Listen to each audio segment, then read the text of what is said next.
ثالثه ثانوي عاملين يا رب تكونوا كويسين. النهارده هنتكلم عن المراجعات النهائيه وازاي تستغل المراجعات النهائيه صح لو انت لسه ما بداتش اصلا، او سواء انت مذاكر وجامد كل حاجه. فانا النهارده هتكلم عن حاجتين: الشخص اللي مذاكر كويس قوي ازاي يستغل المراجعه النهائيه، والشخص اللي لسه ما بداش ازاي يستغل المراجعه النهائيه. وهل المراجعه النهائيه كافيه للشخص اللي ما بداش خالص سواء في اي ماده؟ تمام، ما بنتكلمش عن ماده معينه، اي ماده ما بداش خالص اصلا. هل المراجعه النهائيه كافيه؟ هتكلم في الفيديو ده ان شاء الله على كل حاجه عن تجربتي. انا عايزه اقول لكم بجد فتره المراجعه النهائيه انا بسميها فتره الكنز، فتره الانقاذ، اي حاجه كويسه للطالب هقول لكم فتره المراجعه النهائيه دي. لو انت استغلت فتره المراجعه النهائيه صح انت باذن الله مستواك هيتحسن 180 درجه.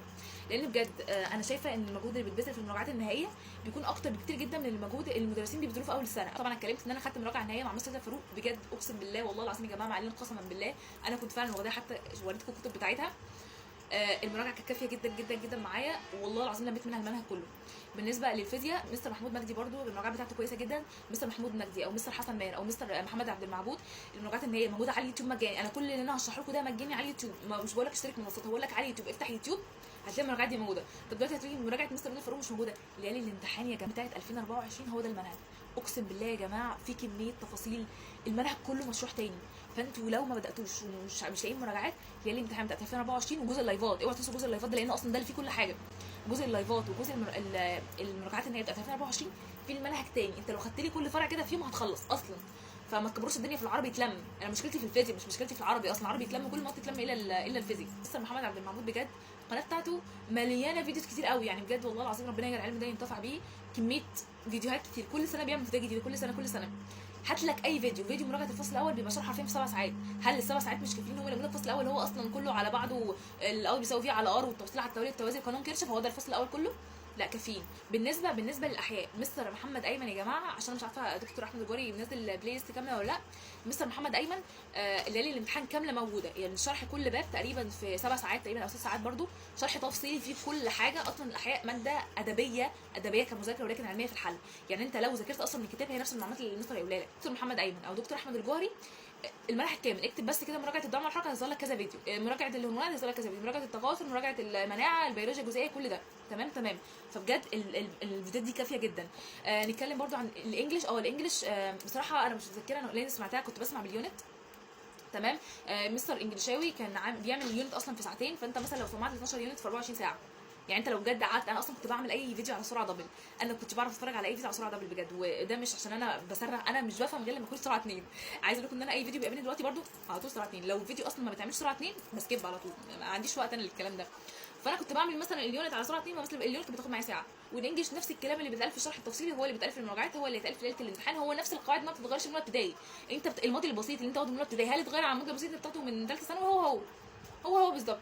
فالجرامر يتلم. انا مشكلتي في الكلمات لازم تقسمها الفتره دي، سواء انت هتذاكر انجلش اليوم ده ولا لا، كل يوم تاخد 50 كلمه، بالنسبه للكيمستري طبعا انا ما برشحش غير الاثنين، مستر محمد عبد الجواد، مستر خالد صار، الاثنين المراجعات النهائيه بتاعتهم موجوده. مستر خالد صار بجد عامل بلاي ليست عظمه فيها كل باب تقريبا في كام ساعه، في 4 ساعات تقريبا، وكمان عامل بقى ليله الامتحان عامل المنهج كله في 10 ساعات. ومستر بس ال 10 ساعات بتوع مستر خالد صار كان عامل 10 ساعات حل على المنهج، لكن مستر محمد عبد الجواد كان عامل مراجعه المنهج كله في 10 ساعات شرح. انت تقدر تلم المنهج في 20 ساعه، 10 ساعات شرح و10 ساعات حل اهو. فالكيمياء هتتلم بسرعه جدا، وطبعا لازم تحل مع نفسك. فاللي انت تلم، لو احنا كده فكرنا بالمنطق انا رصيت لك ايه الفيديوهات اللي موجوده وعدد ساعاتها الدنيا تتلم اهي. الموضوع كله متوقف عليك. فهل المراجعات النهائيه كافيه؟ كافيه جدا جدا جدا. طب انا دلوقتي سمعت خلصت الشرح وخلصت الدنيا وظبطت دنيتي في الشرح، اهم حاجه في المراجعات النهائيه وهي اصلا مراجعات نهائيه ليه؟ كده علشان تعرف نقط ضعفك ايه في الماده. تمام. طب احل من كتابي، انا نزلت فيديو كنت مراجعه نهائيه استخدمتها بجد. عايزه اقول لكم برده تريكات كنت بعملها لما كنت باجي اراجع مثلا الباب، كنتش بحل الباب كله، كنت بسيب كده فيه كام سؤال علشان لما اجي احل الباب اللي بعده احل كام سؤال بعيني. انا براجع دلوقتي المراجعه النهائيه، انا ما بقعدش مثلا اجيب الكشكول مثلا ده كشكول الكيمياء اقعد اجيب كذا كذا كذا، لا خلاص انا سبت الشرح ده مش هرجع له تاني، انا عايزه احل بقى في المراجعات النهائيه. بجيب الكتاب، اجيب الكتاب كده وافتح كده احل سؤال بعيني مثلا ايه على الدرس اللي انا كنت مذاكراه، اشوف نفسي عارفاه ولا لا. طب لقيت نفسي مش عارفاه، لا ارجع اراجع الدرس بقى من الشرح بتاعه. تمام. طبعا الموضوع ده على كله ما عدا الفيزياء لازم تحل السؤال بالورقه والقلم. تمام.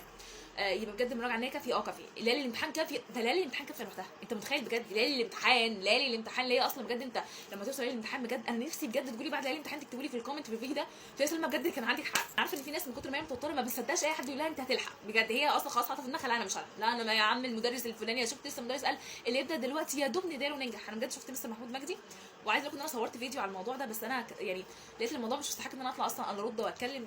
الموضوع متوقف عليك انت. هو انت اي حد يطلع يقول لك كلمتين انت مش هتلحق ولا هتلحق هتتاثر بيه؟ لا، احنا عايزين نجمد الفتره دي ونتوكل ربنا. طول ما انت متوكل ربنا مش هتتاثر باي كلمه. تمام. فكنت عايزه اتكلم عن المراجعه النهائيه، واتمنى اكون فدتكم لو حتى ب1%. بس كده، ما تنسوش تصلوا على النبي، كمان تدعوا لاخواتنا. تمام.